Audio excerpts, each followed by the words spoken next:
Hey,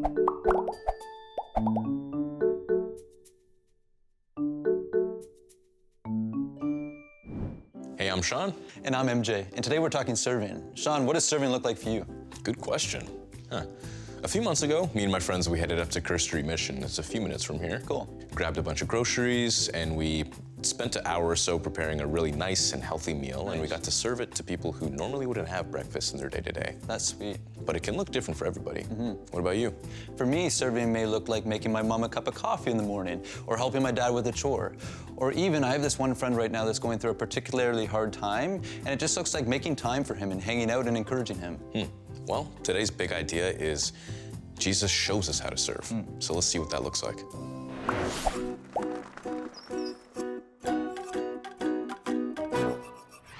What did the little corn say to the mama corn? Where's popcorn?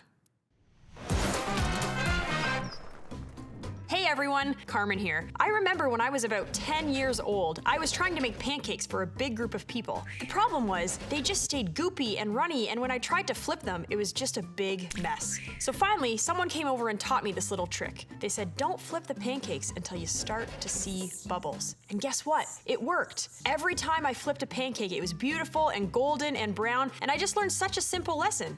It's amazing how something so simple can change how we do things. When Jesus lived on earth, he did all kinds of these little things all the time. Maybe he didn't teach his disciples how to flip pancakes, but he was teaching them through little ways how to lead a life of love and service to others. And that brings me to today's big idea. Jesus shows us how to serve. We're in the middle of our series called Arise from the book of John. This story begins just before the Passover feast. The Passover is a huge Jewish celebration to remember how God freed the Israelites out of slavery from Egypt by sending 10 plagues. In the final plague, the Israelites saved their firstborn sons by putting blood on the doorpost. They did this so that the angel of death would pass over their houses, and in this way, all of their firstborns were saved. So Passover was a time of celebration for all Jews, and Jesus was Jewish. Jesus knew that his time was coming soon to leave his disciples and to go be with his Father. Jesus really loved his disciples, and he wanted to show them the best way to love. They were eating their evening meal together, and the devil had already tempted Judas, who was one of the disciples, and Judas was planning to hand Jesus over to his enemies really soon. Jesus knew that God the Father had put everything under his power, and Jesus knew that he was returning to God the Father very soon. So let's read what Jesus does. So he got up from the meal and took off his outer clothes. He wrapped a towel around his waist. After that, he poured water into a large bowl. Then he began to wash his disciples' feet. He dried them with the towel that was wrapped around him.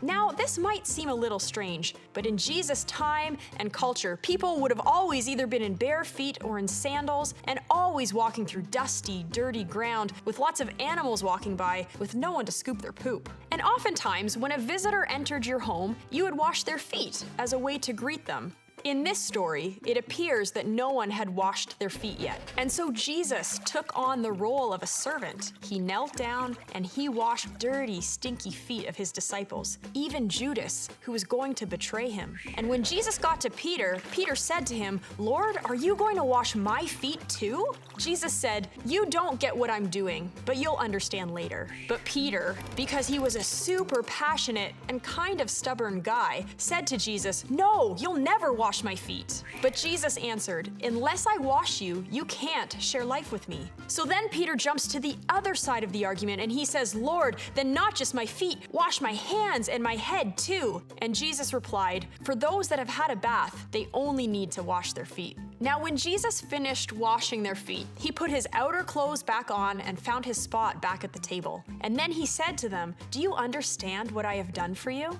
Let's read how he continues.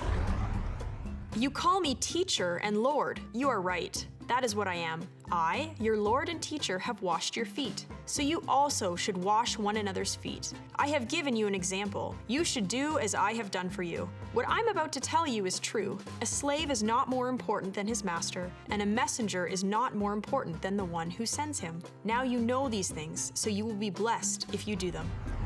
Jesus not only gives an example of what to do, but then he clearly says to his disciples, "I have given you an example. You should do what I have done for you." And he didn't just mean to wash each other's feet, like literally, although that really is such an awesome example to show love and humility and serving to others. He just meant take time to serve one another through humble love. This is the example that Jesus modeled for us.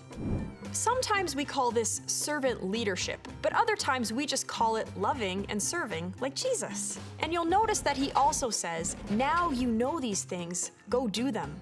Jesus really does show us how to love and serve in the best ways. For us, we can do this each and every day, and we can look for places to show extra love and kindness to people who maybe don't always receive it.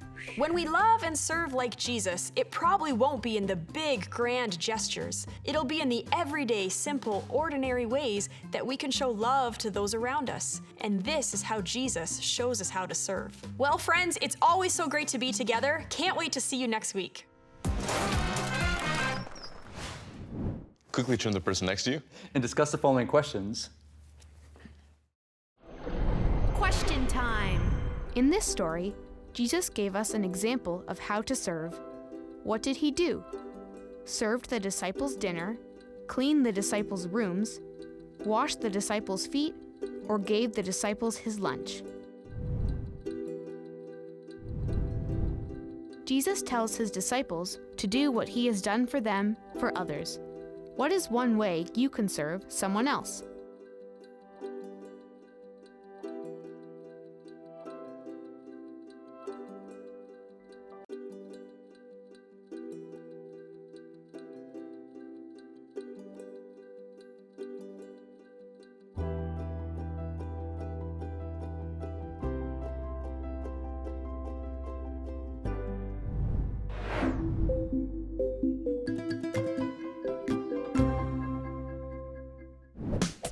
Game time! Paint Panic! Can you memorize the key verse before all the paint spills? Say it with me. Here is my command. Love one another just as I have loved you. No one has greater love than the one who gives their life for their friends. John 15, verse 12 to 13. Get ready. 3, 2, 1, go!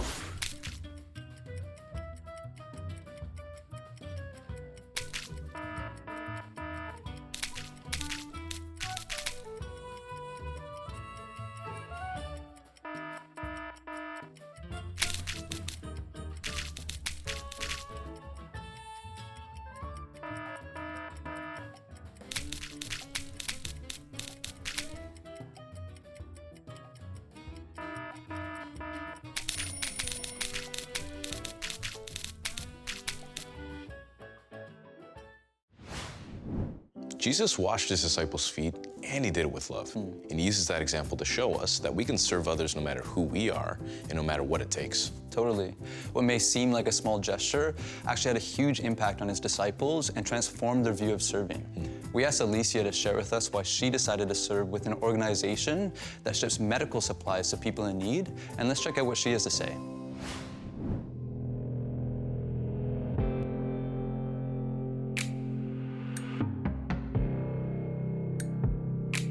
So when I was 15, my dad got really sick and he stopped walking and he's in a wheelchair now. And a couple weeks later, my mom was diagnosed with cancer and went through chemotherapy. So I couldn't imagine living through that experience in a place other than Canada where we have so much access to medicine and medical care. So it really made me think about the world and how things work in other places. I discovered that 1 in 4 people don't have any access to medicine at all in the world. And so I became interested in a registered charity that increases access to medicine for people who live in rural areas and don't have it.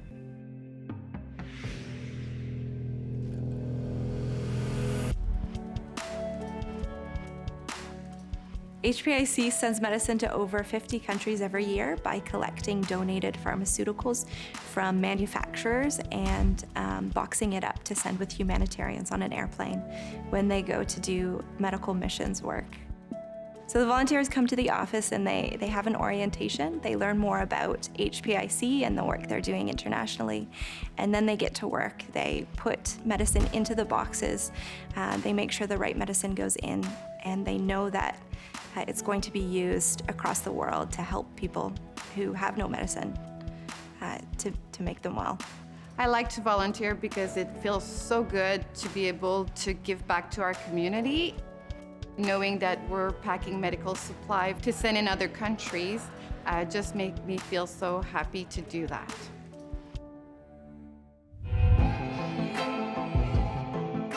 They don't put any packing product into the boxes to keep the medicine safe because you can't throw it away in many countries. So instead they use Easy Dolls, which volunteers knit and send them in, and then they can be given out to kids who come to clinics and who aren't feeling so well. I'm from Ghana, and it's just exciting to know that HPIC is helping vulnerable communities in the developing world, making lives easier for people that cannot afford basic medication, and that's what I love about HPIC's work in the developing country. So this is a little boy. He's 15 in the picture, but he looks a lot younger because he has cancer. So he was sent some medicine, and here he is 2 years later, completely cancer-free. This is Solkin.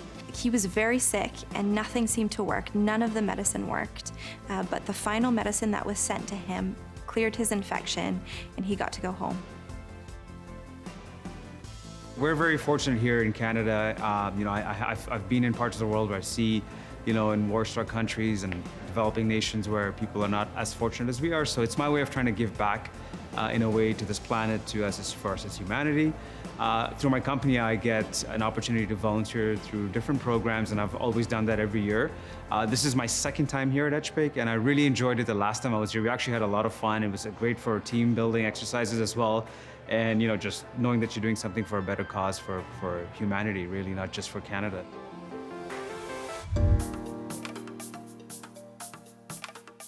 This little girl had her leg broken for months and months, and no one was able to set it because there was no one there. So she went to a medical missions team, and they were able to set her broken leg and give her antibiotics. So this little girl is 2 years old in the picture, and she's never been able to walk because of a hip condition she was born with. So she had surgery with some medicine sent to her, and she is now able to walk. Putting medicine in a box is something so small, but it has such a big impact. And it just gives you purpose knowing that what you're doing is helping so many people. So I'm grateful to be part of it. Jesus came to help people who are poor and who are sick. And so there's nothing more like Jesus than serving. And by doing something so small, putting medicine in a box, we can help the poor and we can help the sick.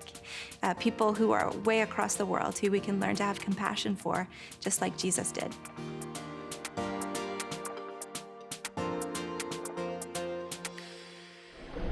Question time. How did the people in today's story serve others well?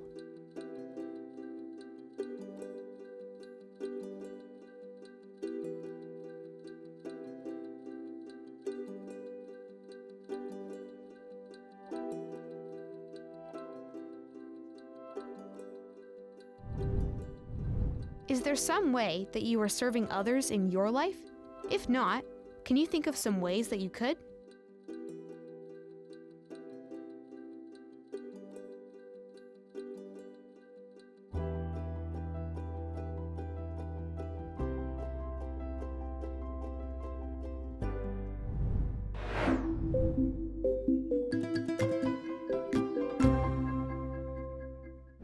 As Alicia said, packing boxes may seem so simple, but without that many volunteers to do so, HPIC, Health Partners International of Canada, wouldn't be able to send so many medical supplies to people in need. Yeah, and we can all serve. Just look around you and you'll find places where you can serve at school, at home, you can help with your friends, your siblings, and even your parents. Totally. So if you have the heart to help others in need, talk to your parents or your leaders in church to find an organization to serve. So let's break into our small groups and talk about what this looks like in our lives.